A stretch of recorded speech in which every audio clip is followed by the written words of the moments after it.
शुक्रिया। 18वीं लोकसभा में ये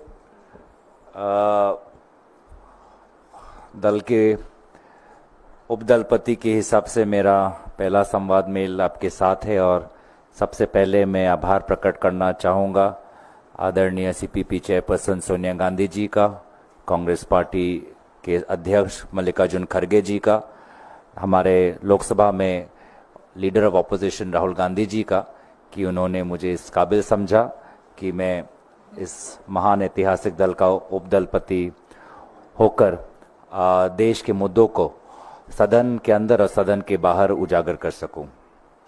दोस्तों, आज इकोनॉमिक सर्वे सरकार के द्वारा प्रकाशित हुआ और ये इकोनॉमिक सर्वे जो ज़मीनी हालात है उस ज़मीनी हालात से बिल्कुल परे है और इस संवाद मेल के द्वारा हम ज़मीनी हालात और ज़मीनी जो सच्चाई है वो देश के सामने ले जाना चाहते हैं आपके द्वारा। इकोनॉमिक सर्वे के अगर आप सरकारी के जो आवाज है, सरकारी पक्ष है, तो उनका रूप तो ऐसा है, उनका व्यवहार ऐसा है तो सब चंगा सी, पर वास्तविक में आज लोगों की हालात ठीक नहीं है। महंगाई को लेकर ये सरकार पूरी तरीके से विफल, आज भी महंगाई को नियंत्रित नहीं कर पाई। लगभग 10% प्रति वर्ष, और अगर आप सीरियल्स का देखें 11%, सब्जियों का 15%, स्पाइसेस के 19%, दूध का 7%। जो अमीर है वो तो खरीद लेगा ये सब, अमीर को महंगाई से मतलब नहीं, लेकिन जो गरीब है, जो मध्यम वर्ग का है, वो जब देखता है कि मोदी जी का मतलब महंगाई, मोदी मतलब महंगाई, तो वो सवाल उठाता है कि कब तक रुकना पड़ेगा गरीब और मध्यम वर्ग को, कब उनको रिहाई मिलेगी महंगाई से, इस कमर तोड़ महंगाई से, जिसका उत्तर अगर आज आप इकोनॉमिक सर्वे पढ़े तो उसमें भी नहीं मिलेगा। और आदरणीय वित्त मंत्री निर्मला जी को तो महंगाई दिखती ही नहीं। कल भी जब उनका भाषण आएगा या बाद में जब उनका उत्तर आएगा वो यही बोलेगी, कहां है महंगाई, महंगाई है ही नहीं। यूपीए का जिक्र करेंगे, आज से 15 वर्ष पहले की बात करेंगे। तो आज बहुत अफसोस की बात है कि कोविड के बाद जो देश में जो असमानता बढ़ी है उसको लेकर जो गरीब मध्यम वर्ग आज इस महंगाई की लड़ाई में सरकार से सुविधा मांगता है, ताकत मांगता है, रिहाई मांगता है, उसको रिहाई के बजाय सिर्फ स्लोगन्स मिलते हैं,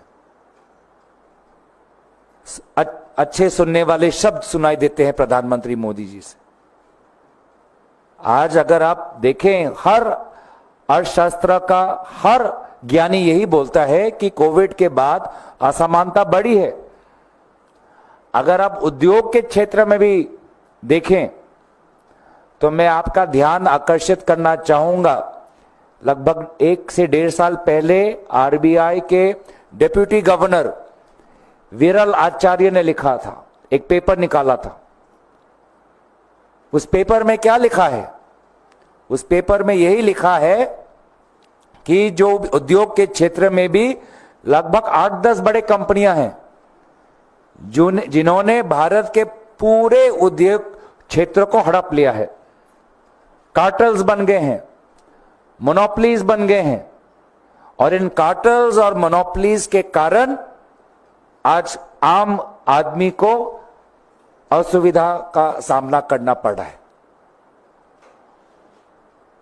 आज एयरलाइन में देखिए, एयरलाइन के फेयर्स, प्रधानमंत्री कहते थे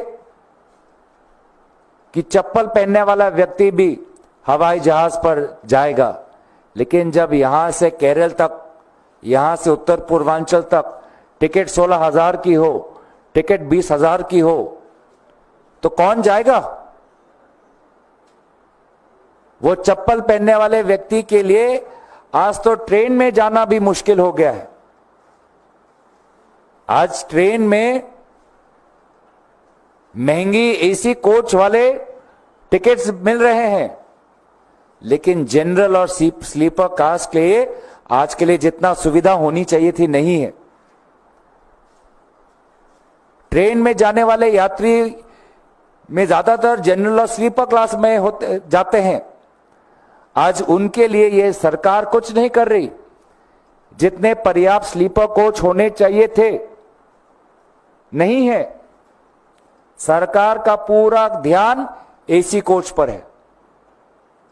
एसी कोच बनाए, उसमें कोई हमें दुविधा नहीं है, लेकिन जनरल और स्लीपर क्लास के लिए, हमारे पैसेंजर्स के लिए क्या सुविधाएं किए हैं सरकारी? ये मैं कहना चाहूंगा कि Indian railways in a response to an RTI application showed that between 2009 and 2022, out of the total reserved seats, the share of sleeper berths decreased by around 23%.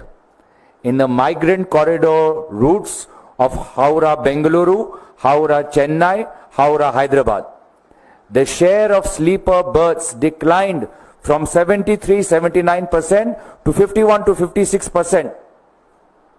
एक आर्टिकल आया था न्यूज़पेपर में, जाने माने अखबार में, वहां पे भी लिखा है,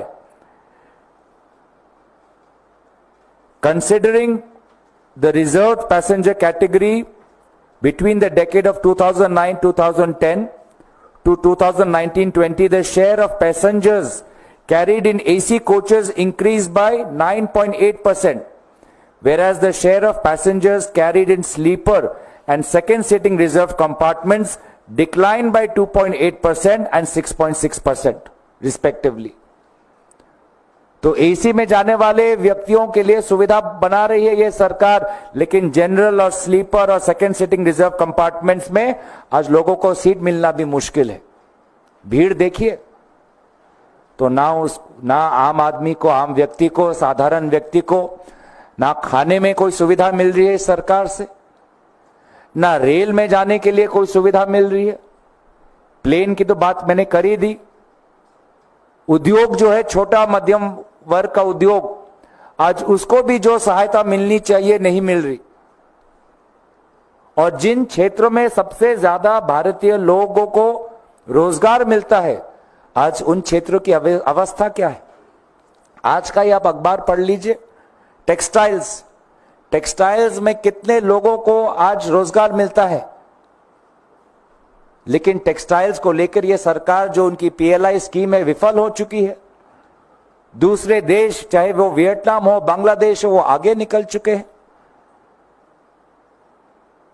ये सरकार बोलती है मेक इन इंडिया, लेकिन उनको वीजा चाहिए चाइनीज टेक्नीशियंस के लिए। अलग अलग सरकारी विभाग सरकार के को गुहार लगाते हैं कि हमको और चाइनीज टेक्नीशियंस दीजिए। तो ये किस प्रकार का इकोनॉमी बना रहे हैं, जहां पे प्रोडक्ट्स है made in India but not made by Indians, made by Chinese. Trade deficit बढ़ता जा रहा है, ना सिर्फ चाइना को लेके, लेकिन विभिन्न अलग देशों के साथ। तो मैन्युफैक्चरिंग में, रोजगार में, महंगाई में, रेल और हवाई जहाज के यातायात में पूरी तरीके से विफल। छोटा दुकानदार आज मर रहा है, घिस रहा है, वो चाहे सूरत में हो या अहमदाबाद में हो या राजकोट में हो। और ये मैं आपको भविष्यवाणी दे दूं कि आने वाले गुजरात के निर्वाचन में ये छोटे जो दुकानदार हैं सूरत, अहमदाबाद, राजकोट, ये करारा जवाब भाजपा को देंगे। करारा जवाब भाजपा को मिलने वाला है। आज ये कुछ बातें आपके सामने हम रखना चाहते थे, क्योंकि जैसे कि मैंने ये कहा कि मोदी जी के दो अस्त्र, भय और भ्रम, और ये इकोनॉमिक सर्वे एक भ्रम का ये उदाहरण कि सब चंगा सी, कुछ नहीं।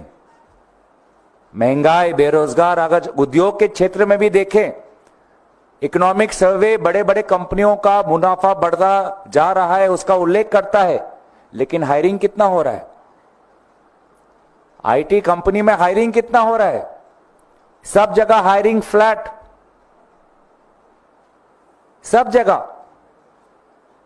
आज जिस प्रकार से नए टेक्नोलॉजीज आ रहे हैं, आज तो जितना आईटी सेक्टर, आउटसोर्सिंग सेक्टर में जितना पहले रोजगार होता था, आज उतना हायरिंग होता नहीं है। अगर सब चंगा सी तो डुंकी जैसी पिक्चर क्यों बनी? क्योंकि वो पिक्चर वास्तविक सच्चाई है। गुजरात से, जहां से प्रधानमंत्री मोदी जी मुख्यमंत्री रहे, आज गुजरात से लोग किस प्रकार से नौकरी ढूंढते ढूंढते आज कहीं न्यूजीलैंड जा रहे हैं। अगर वीजा उनको कानूनी तरीके से नहीं मिलता तो वो ह्यूमन ट्रैफिकर्स के जाल में फंसकर अवैध तरीके से उनको विदेश में भेजा जा रहा है। अगर इकोनॉमिक सर्वे इतना ही अच्छा है तो भारत का युवा रशिया के में जाकर रशिया सेना में क्यों भर्ती ले रहा है?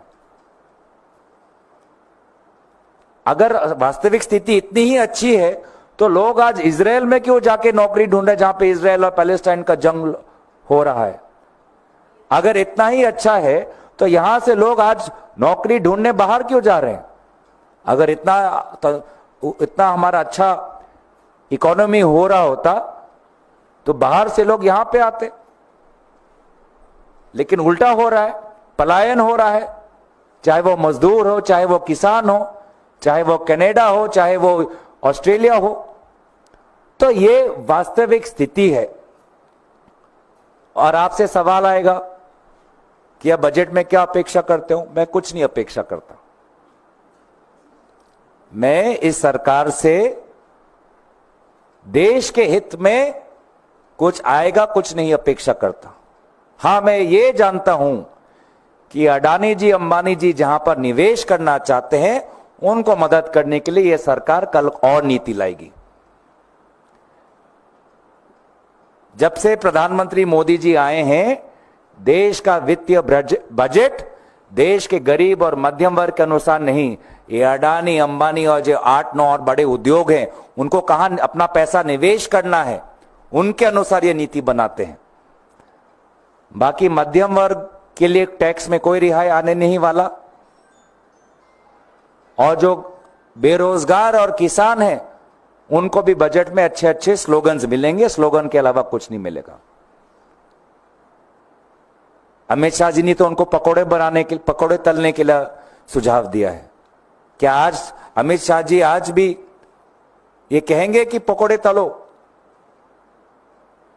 तो मैं इनसे कुछ नहीं अपेक्षा करता। जो ये करते आ रहे हैं वही करते रहेंगे।